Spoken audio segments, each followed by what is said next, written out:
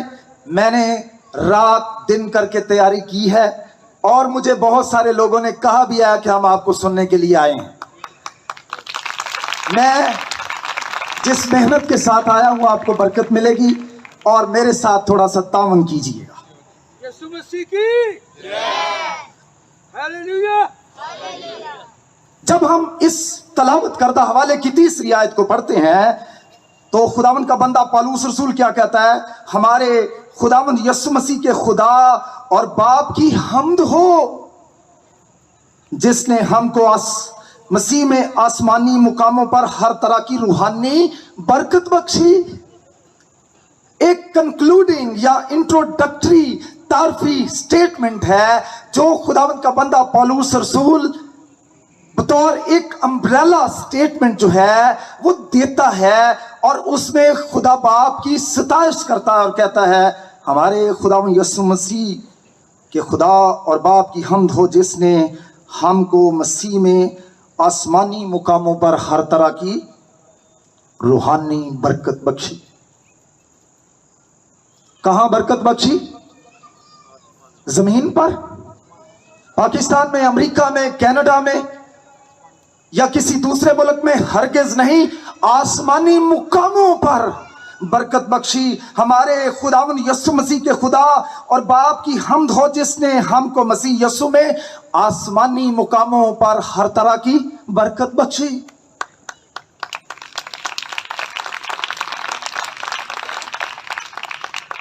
توجہ کے ساتھ سنیے.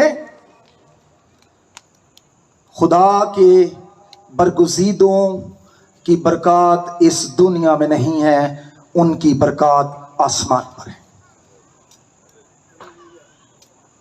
اپنے واسطے زمین پر مال جمع نہ کرو جہاں کیڑا خراب کرتا ہے، زنگ خراب کرتا ہے، چور نقب لگاتے ہیں.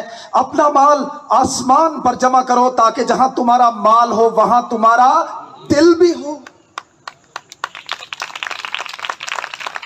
لیکن میرے عزیزو انسانی فطرت کا بگاڑ جو کہ اصلاحی ایمان کا پہلا نقطہ ہے، اس نے انسان کی سوچ پر اس قدر ڈیرا ڈالا ہے کہ وہ آسمان کی طرف دیکھتا ہی نہیں، وہ زمین کی طرف دیکھتا ہے، وہ نیچے کی طرف دیکھتا ہے، وہ دائیں دیکھتا ہے، وہ بائیں دیکھتا ہے. پالوس آج کی رات مجھے اور آپ کو کیا کہنا چاہتا ہے؟ ہمارے خداوند یسوع مسیح کے خدا اور باپ کی حمد ہو جس نے ہم کو مسیح میں آسمانی مقاموں پر ہر طرح کی روحانی برکت بخشی. جسمانی نہیں، روحانی، زمینی نہیں، آسمانی. آپ کی دلچسپی میں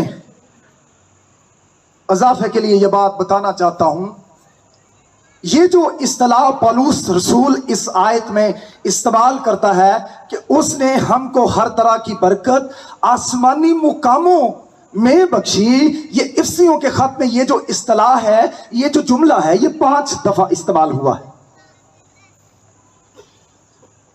اب کی معلومات میں اضافے کے لیے بتانا چاہتا ہوں، پہلی دفعہ اس کا تذکرہ جو ہے وہ پہلے باب کی 3 آیت میں آیا ہے۔ خدا باپ کی حمد ہو جس نے ہم کو ہر طرح کی روحانی برکت کہاں بخشی؟ آسمانی مقاموں پر۔ پہلی دفعہ ذکر کہاں ہے؟ پہلے باب کی 3 آیت میں۔ اس کے بعد دوسری دفعہ اس بھید کا جو تذکرہ پایا جاتا ہے وہ پہلے باب کی 12ویں آیت میں پایا جاتا ہے۔ اور کلام میں کیا لکھا ہے 12ویں آیت میں؟ اور ہر طرح کی حکومت اور اختیار اور قدرت اور ریاست اور ہر ایک نام سے بہت سر بلند کیا، جو نہ صرف اس جہان میں بلکہ آنے والے جہان میں بھی لیا جائے گا۔ اس سے پیچھے جو خاص بات وہ خدا یسوع مسیح کے حوالے سے اور ایمانداروں کے حوالے سے کرتا ہے وہ 20ویں آیت میں ہے، جو اس نے مسیح میں کی جب اسے مردوں میں سے جلا کر اس نے اپنی داہنی طرف آسمانی مقاموں پر بٹھایا۔ پہلی بات وہ کیا کرتا ہے؟ اس نے ہمیں ہر طرح کی روحانی برکت کہاں پر بخشی؟ آسمانی مقاموں میں۔ پھر وہ آسمانی مقام کا ذکر کرتے ہوئے کیا کہتا ہے کہ اس نے اپنے بیٹے یسوع کو جب اس نے نجات کا کام مکمل کر دیا کہاں پر بٹھایا؟ آسمانی مقاموں میں۔ پھر میرے عزیزو دوسرے باب کی 6 آیت میں کہتا ہے اور مسیح یسوع میں شامل کر کے اس کے ساتھ جلایا اور آسمانی مقاموں پر اس کے ساتھ بٹھایا۔ جب اس نے اپنے بیٹے یسوع مسیح کو مردوں میں سے زندہ کرنے کے بعد اپنے ساتھ آسمانی مقاموں پر بٹھایا، اس نے تمہیں بھی جو اپنے گناہوں اور قصوروں کے سبب سے مردہ تھے تمہیں بھی اس نے زندہ کر کے انہی آسمانی مقاموں پر کیا کیا ہے؟ بٹھایا ہے۔ 3 دفعہ ہو گئی یہ اصطلاح اس خط میں، اور چوتھی دفعہ پھر وہ تیسرے باب کی 10ویں آیت میں اس بات کا تذکرہ کرتا ہے کہ تمہیں معلوم ہو جائے جو آسمانی مقاموں میں ہیں، معلوم ہو جائے۔ اور پھر افسیوں کے خط کے 6 باب کے اندر وہ کہتا ہے ہمیں گوشت اور خون سے کشتی نہیں کرنی بلکہ شرارت کی ان روحانی فوجوں سے جو کہاں پر ہیں؟ آسمانی مقام۔ 5 دفعہ کس چیز کا ذکر کر رہا ہے؟ آسمانی مقاموں کا۔ آسمانی مقام، آسمانی مقام، آسمانی مقام۔ ہماری لڑائی، ہمارے جھگڑے ہمیشہ زمینی مقامات، زمینی عہدوں، رتبوں اور مرتبوں کے لیے ہوتے ہیں۔ پولس رسول اس حوالے کے ذریعے سے افسس کی کلیسیا کی توجہ جو ہے وہ آسمان میں چھپی برکات کی طرف لگانا چاہتا ہے۔ اور تیسری آیت کے اندر دوسرا خاص بھید جو وہ ظاہر کرتا ہے وہ کہتا ہے ہمارے خدا یسوع مسیح کے خدا اور باپ کی حمد ہو جس نے ہمیں آسمانی مقاموں میں ہر طرح کی روحانی برکت بخشی۔ کس میں بخشی؟ مسیح میں۔ مسیح میں ہر طرح کی برکت بخشی۔ آپ کی معلومات میں اضافے کے لیے بتانا چاہتا ہوں پولس رسول کے 13 خطوط ہیں، اور یہ جو اصطلاح ہے مسیح میں ہر طرح کی روحانی برکت جو ہے وہ آسمانی مقاموں پر بخشی ہے، مسیح میں، خداوند میں، اس میں، یسوع میں، بار بار یہ الفاظ جو ہیں وہ آپ پولس کے 13 خطوط میں پڑھتے ہیں۔ آپ کی معلومات میں اضافے کے لیے بتانا چاہتا ہوں 164 دفعہ پولس رسول کے 13 خطوط میں یہ اصطلاح جو ہے وہ مستعمل ہے، 164 دفعہ۔ اور یہ بھی دلچسپی کی بات بتانا چاہتا ہوں کہ صرف افسیوں کے خط میں، مسیح میں، خداوند میں، اس میں یہ جو اصطلاح ہے یہ 36 دفعہ استعمال ہوئی ہے۔ میرے عزیزو، پہلی بات جو میں نے عرض کی کہ وہ خدا باپ کی حمد کرتا ہے اور وہ کہتا ہے کہ اس نے تمہارے لیے مسیح خداوند میں، مسیح یسوع میں ہر طرح کی روحانی برکت جو ہے وہ آسمانی مقاموں میں بخشی ہے۔ وہ کلیسیا کی توجہ جو ہے وہ آسمانی مقاموں کی طرف لگانا چاہتا ہے. آج بہت ساری ایسی کلیسیاں ہیں, بہت سارے ایسے مناد ہیں جو کہ لوگوں کی توجہ آسمان سے ہٹا کر وہ زمین کی طرف لگانا چاہتے ہیں, اور وہ لوگوں کو خدا کے کلام کی بنیادی سچائیوں سے دور لے جانا چاہتے ہیں, اور کہتے ہیں اگر آپ خدا یسوع مسیح کو قبول کر لیں گے آپ بیمار نہیں ہوں گے, آپ کا بینک بیلنس کبھی ختم نہیں ہوگا, آپ کو کسی قسم کا کوئی خطرہ لاحق نہیں ہوگا. میرے عزیزو, پالوس رسول آج کی رات یہاں پر کس بات کے لیے ستائش کرتا ہے؟ ہمارے خداوند یسوع مسیح کے خدا اور باپ کی حمد ہو جس نے ہمیں مسیح یسوع میں آسمانی مقاموں پر ہر طرح کی روحانی برکت بخشی. برکتیں ہماری کہاں پر ہیں؟ آسمان پر ہیں. کس کے ذریعے سے ہیں؟ یسوع مسیح میں ہیں. خزانہ آسمان پر ہے ہمارا, کیا کمی ہم کو؟ صداقت اس کی لیکن دل میں پائے جس کا جی چاہے.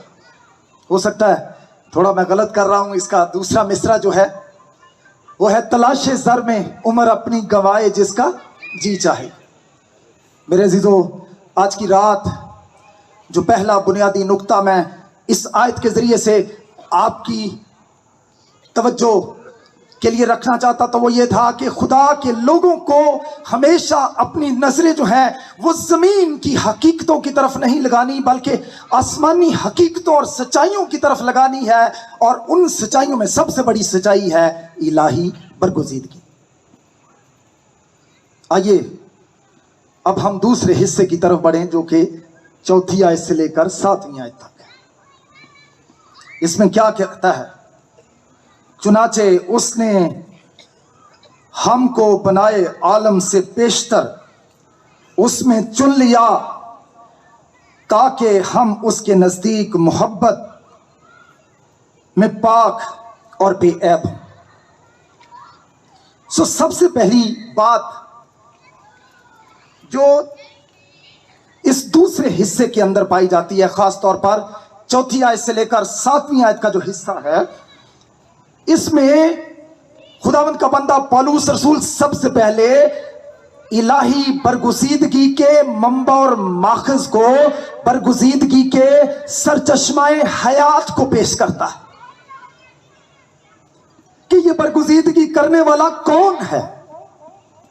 اس برگزیدگی کے کام کو, اس الہی چناؤ کے کام کو کس نے سر انجام دیا ہے؟ اور اس آیت کے اندر وہ کیا کہتا ہے؟ چنانچہ اس نے ہم کو بنائے عالم سے پیشتر اس میں چن لیا تاکہ ہم اس کے نزدیک محبت میں پاک ہوں. میں نقطہ یہ بیان کر رہا ہوں کہ یہ حوالہ جو سارا ہے, جب آپ اس کو آگے چل کر پڑھیں گے, بار بار جس چیز پر زور دیا گیا ہے, خدا باپ نے چن لیا, پیشتر سے مقرر کیا. 4 آیت کے بعد 5 آیت میں دوبارہ لکھا ہے, اس نے اپنی مرضی کے نیک ارادہ کے موافق ہمیں اپنے لیے پیشتر سے مقرر کیا. دوبارہ اس نے اپنی مرضی کے نیک ارادہ سے ہمیں اپنے لیے پیشتر سے مقرر کیا. 9 آیت میں لکھا ہے, چنانچہ اس نے اپنی مرضی کے بھید سے اپنے اس نیک ارادہ کے موافق ہم پر ظاہر کیا جسے اپنے آپ کو ٹھہرا لیا تھا.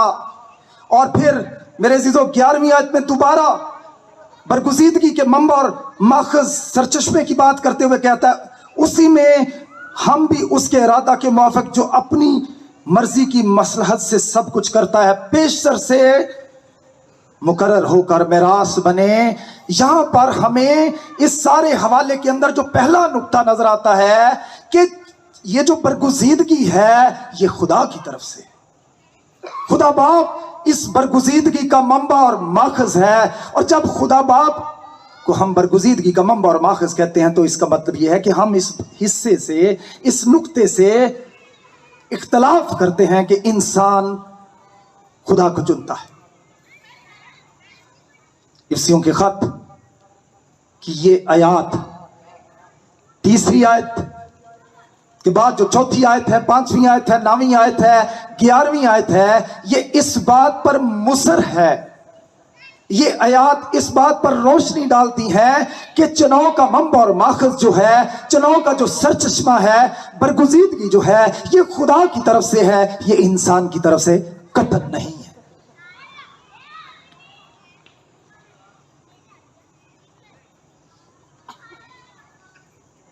چلتے چلتے ڈاکٹر اسلم ضیائی کے حوالے سے ایک بات کرنا چاہتا ہوں۔ ایک دفعہ انہوں نے پیر طیب بخش سلیم کا ذکر کیا۔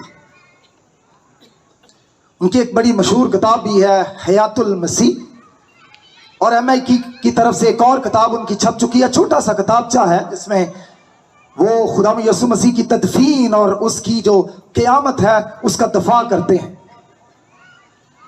تسلیب قیامت المسیح ان کی کتاب ہے۔ اگرچہ کچھ بائبل مقدس کے جو سنجیدہ طالب علم ہیں وہ انہیں علامہ ابراہیم یوسفی کے نام سے بھی جانتے ہیں۔ ایک دفعہ انہیں کسی سیمینار میں بلایا گیا، اور جب انہیں کسی سیمینار میں دعوت دی گئی تاکہ وہ وہاں پر جا کر تعلیمی خدمت کو سر انجام دیں، تو پہلے وہاں پر جو میٹنگ لیڈ کر رہا تھا شخص، خدا کا خادم تھا، اس نے کہا پیر صاحب آپ ہمیں بتائیں آپ نے خدا یسوع مسیح کو کب قبول کیا؟ پیر طیب بخش سلیم نے کہا میری ہستی کیا، میرا وجود کیا کہ میں خداوند کو قبول کروں یا میں اس کو چنوں، یہ تو خدا کا فضل ہے، یہ تو خدا کی محبت ہے کہ اس نے مجھے اپنی بارگاہ اقدس میں چن لیا، برگزیدہ کیا۔ برگزیدگی جو ہے یہ خدا کی طرف سے ہے۔ برگزیدگی کا جو منبع اور ماخذ ہے وہ انسان نہیں ہے، انسان خدا کو نہیں چنتا بلکہ خدا انسانوں کو چنتا ہے۔ اسی لیے خدا یسوع مسیح نے کہا تم نے مجھے نہیں چنا بلکہ میں نے تمہیں چن لیا۔ رات بھی یہ بات ہو رہی تھی، زکئی میں کیا فن تھا، خداوند نے اس کو چنا، اور خداوند نے کیا کہا آج اس گھر میں نجات آئی۔ خداوند نے متی محصول لینے والے کو چنا، دیگر شاگردوں کو چنا، ان میں کیا خواص تھے، ان کی کیا خوبیاں تھی؟ کیا خداوند یسوع مسیح دیکھ رہا تھا کہ وہ کل کو توبہ کریں گے اس لیے میں ان کو چن لیتا ہوں؟ نہیں، بائبل مقدس یہ تعلیم نہیں دیتی۔ بائبل مقدس یہ تعلیم دیتی ہے کہ خدا جو ہے وہ برگزیدگی کا منبع اور ماخذ ہے، سرچشمہ ہے، وہ انسانوں کو اپنی نجات کے کام کے لیے چنتا ہے، برگزیدہ کرتا ہے، الگ کرتا ہے۔ میرے عزیزو، بار بار ہم نے ان تینوں ایام میں اس پہلو پر خدا کے کلام کو سنا کہ چننے والے ہم نہیں ہیں بلکہ خدا کی ذات ہے۔ پہلی بات تو ہم نے سیکھی اس حوالے سے کہ برگزیدگی کا منبع اور ماخذ جو ہے، سرچشمہ جو ہے، وہ خدا ہے۔ دوسرا ایک عام نقطہ جو اس حوالے کے اندر اور اس کی چوتھی آیت کے نظر آتا ہے، زمانہ برگزیدگی کی بات پولس کرتا ہے۔ کیا خداوند نے اس لیے ہمیں چنا کہ 16 اکتوبر کی رات اتوار کے روز تقریباً 9:30 بجے کے قریب لوگ خداوند یسوع مسیح کو قبول کریں گے، خدا باپ کے بیٹے کے وسیلے سے جو نجات کا انتظام کیا گیا ہے اس کو قبول کریں گے؟ اس لیے کیا اس نے چن لیا ہے؟ اور کیا یہ چناؤ آج ہوگا یا کل ہوگا یا پرسوں ہوگا یا زمانوں کے اختتام پر ہوگا؟ یہ حوالہ اس حقیقت سے بھی پردہ اٹھاتا ہے کہ برگزیدگی کیے جانے کا زمانہ کیا ہے، دور کیا ہے، وقت کیا ہے۔ چوتھی آیت میں کیا لکھا ہے؟ چنانچہ اس نے ہمیں بنائے عالم سے بہتر چن لیا۔ Before the foundation of the world, before the creation، جب کچھ نہیں تھا، جب مخلوقات ابھی وجود میں بھی نہیں آئی تھی، خدا نے اپنے فضل کے طفیل ہمیں بنائے عالم سے پیشتر چن لیا. اور یہی حقیقت وہ چوتھی آیت میں بیان کرتا اور یہی حقیقت وہ پانچویں آیت میں بیان کرتا اور کہتا ہے اس نے اپنی مرضی کے نیک ارادہ سے ہمیں اپنے لیے بیشتر سے مقرر کیا. اب ہو سکتا ہے آپ کہیں کہ یہ حقیقت تو صرف حفظیوں کے خط میں، اس کا جو چناؤ ہے، اس کے چناؤ کا جو زمانہ ہے، یہ ہماری تاریخ کے سال، دن اور ایام، روز،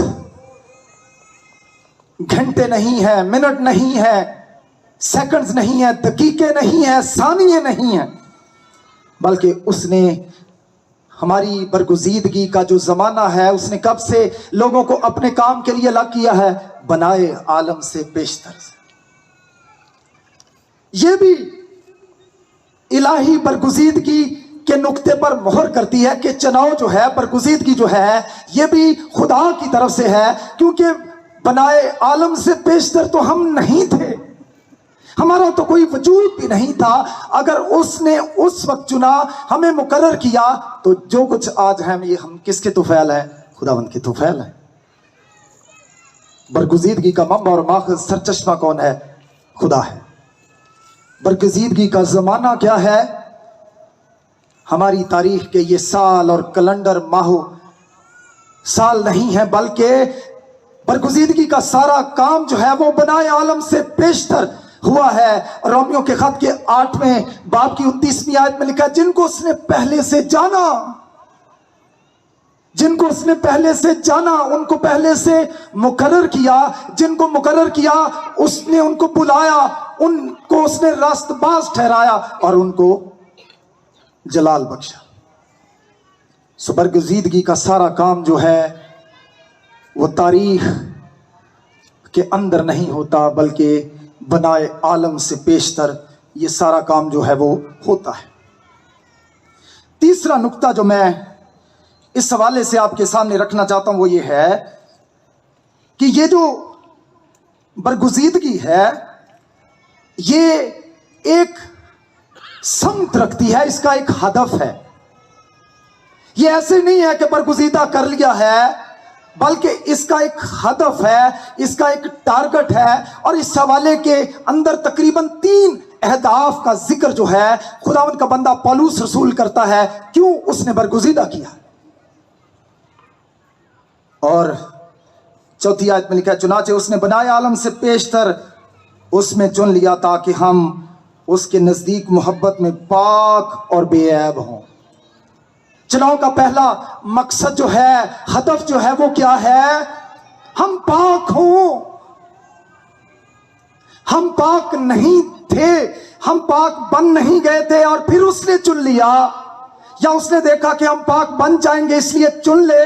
نہیں، اس نے ہمیں پاک بنانے کے لیے چن لیا. چنانچہ اس نے بنائے عالم سے پیشتر اس میں چن لیا تاکہ ہم اس کے نزدیک محبت میں پاک ہوں. پہلی چیز کس مقصد کے لیے خداوند نے مجھے اور آپ کو برگزیدہ کیا ہے؟ پاک ہونے کے لیے. مسیحی لوگوں کا بلاوا پاکیزگی کے لیے ہے. کلام میں لکھا خدا سے اس پاکیزگی کے طالب رہو جس کے بغیر کوئی خدا کو نہ دیکھے. مبارک ہے وہ جو پاک ہیں کیونکہ وہ خدا کو دیکھیں. پاک دل ہے. میرے عزیزو، ہمارا بلاوا، ہماری برگزیدگی جو ہے وہ پاکیزگی کے لیے ہے.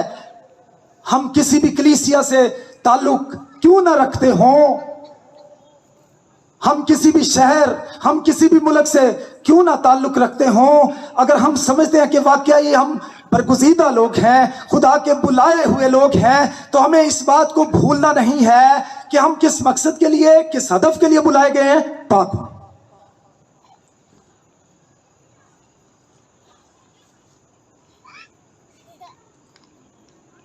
دوسرا مقصد اور ہدف جو اس حوالے میں برگزیدگی کا نظر آتا ہے، اس نے ہمیں چن لیا تاکہ ہم اس کے نزدیک محبت میں پاک ہوں اور بے عیب ہوں.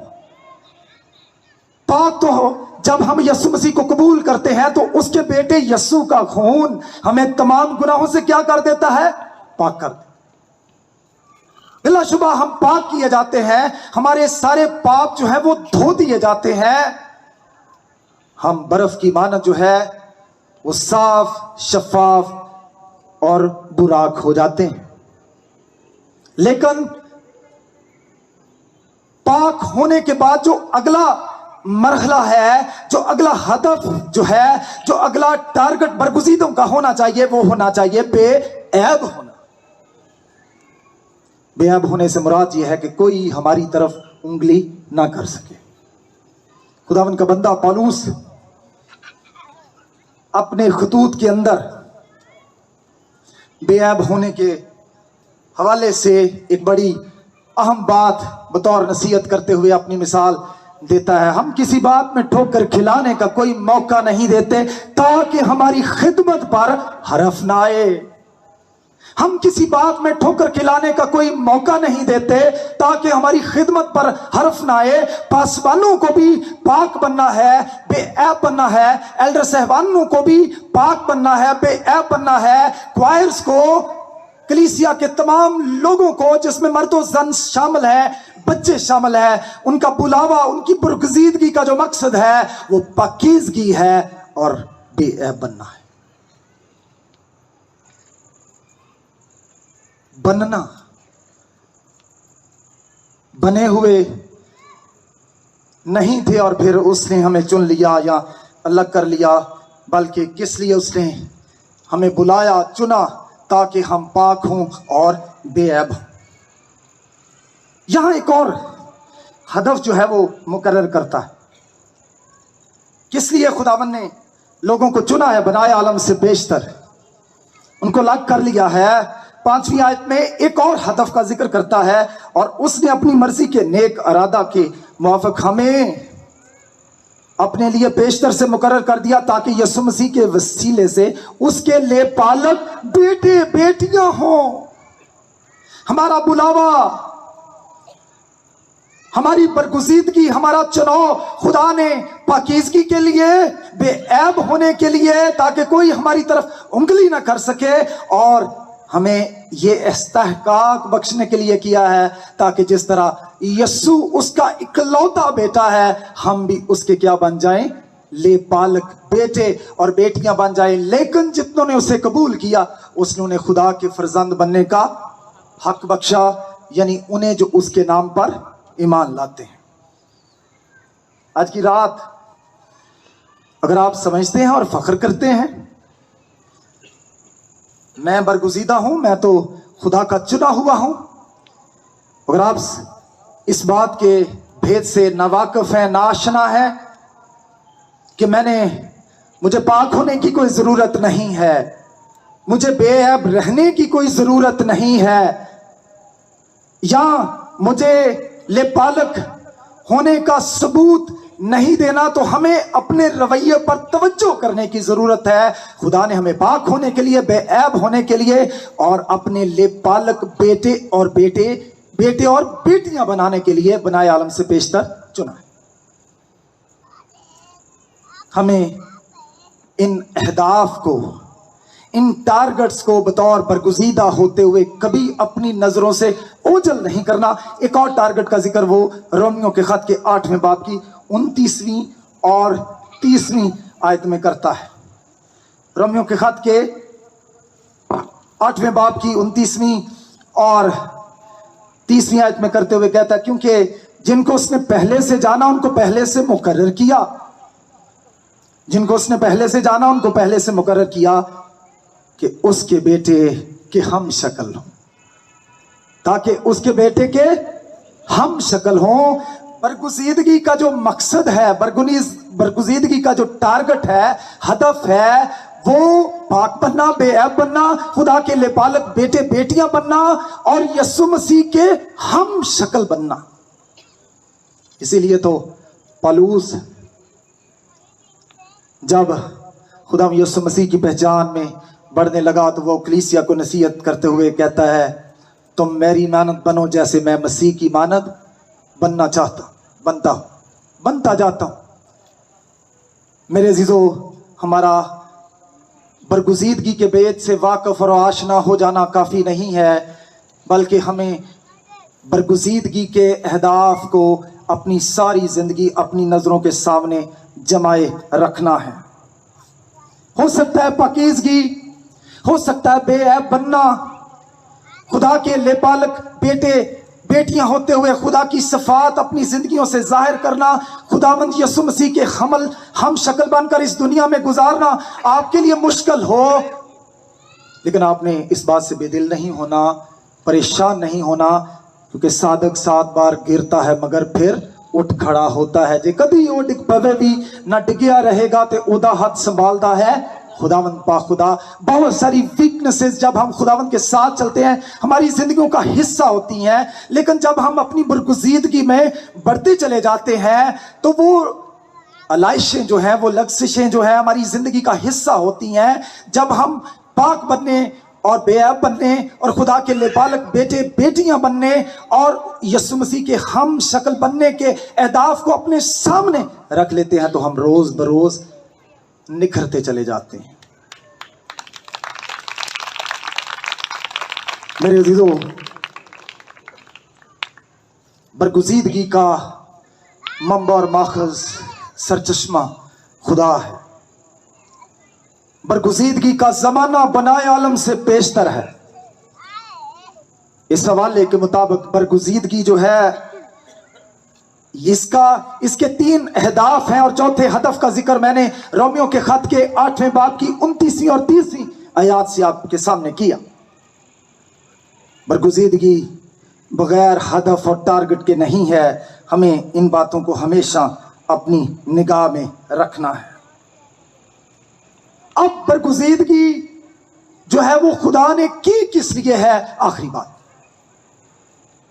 جب ہم اس حوالے کو پڑھتے ہیں تو بار بار جس چیز کا ذکر جو ہے وہ خداوند کا بندہ پولس رسول کرتا ہے، وہ کس چیز کا تذکرہ کرتا ہے؟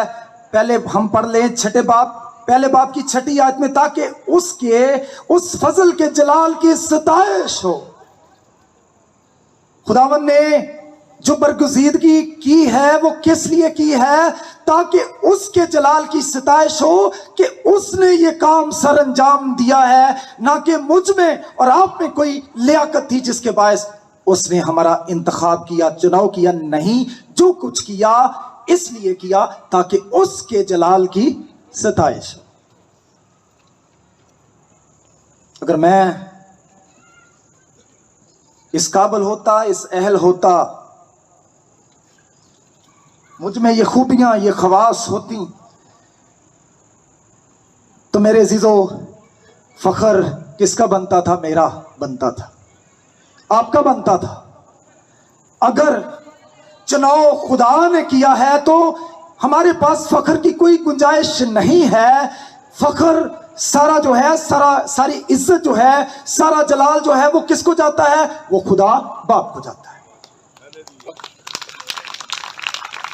داون نے جو برگزیدگی کا کام کیا ہے وہ کس لیے کیا ہے؟ تاکہ میری ستائش نہ ہو،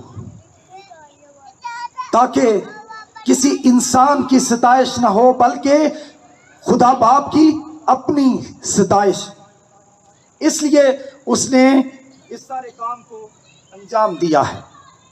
اور پھر یہی بات وہ میرے عزیزو پہلے باب کی 12ویں آیت میں کہتا ہے، تاکہ ہم پہلے سے مسیح کی امید میں تھے اس کے جلال کی ستائش کا باعث ہوں۔ اور پھر 14ویں آیت میں بھی یہی کہتا ہے، وہی خدا کی ملکیت کی مخلصی کے لیے ہماری میراث کا بیانہ ہے تاکہ اس کے جلال کی ستائش ہو، اس کی ستائش ہو، اس کے جلال کی ستائش ہو، اس کے جلال کی ستائش ہو۔